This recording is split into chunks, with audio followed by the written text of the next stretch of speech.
અમદાવાદના વસ્ત્રાલમાં આતંક મચાવનારા આરોપીઓને પોલીસે પાઠ ભણાવ્યો છે। વસ્ત્રાલ વિસ્તારમાં દંડા અને ધોકા સાથે દાદાગીરી કરનારા 14 આરોપીઓને પોલીસે પકડી પાડ્યા। પછી જાહેરમાં દંડા ચલાવનારા આરોપી પર દંડા પડ્યા। જે તે વિસ્તારમાં રહેતા આરોપીઓને ત્યાં લઈ જઈને પોલીસે ટાંટિયાતોડ સર્વિસ કરી। એક બાદ એક આરોપીઓને પોતાના વિસ્તારમાં લઈ જઈને પોલીસે એવી દંડાવાળી કરી કે લુખાઓ મોર બની ગયા। પોલીસના દંડા પડતા જ આરોપીઓ સીધા દૂર થઈ ગયા। ધોળા દિવસે તારા દેખાઈ ગયા અને બીજી વાર આતંક નહીં મચાવવાની આજીજી કરતા રહ્યા। પરંતુ પોલીસે પોતાનો પાવર બતાવ્યો અને પોલીસે આરોપીને તેના ઘર નજીક જ કાયદાનું ભાન કરાવ્યું। પોલીસની કાર્યવાહી અહીંથી જ નથી અટકી।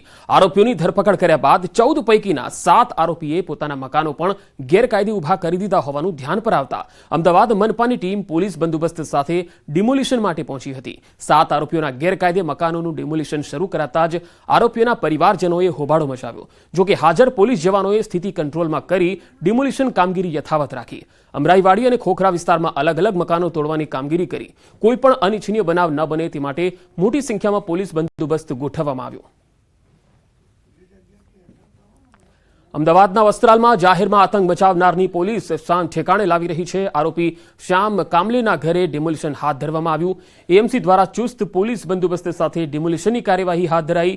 ભાઈપુરા વિસ્તારમાં આવેલા ગેરકાયદે મકાનમાં ડિમોલિશન હાથ ધર્યું। પોલીસ કમિશનર સહિતના અધિકારીઓએ નિરીક્ષણ કર્યું। એક જ દિવસમાં આરોપીઓના ગેરકાયદેસર 5 મકાનો તોડી પાડવામાં આવ્યા। સાથે જ અન્ય મકાનો પણ તોડી પાડવામાં આવશે। સાંજ સુધીમાં 7 આરોપીના 7 મકાન તોડી દેવાશે।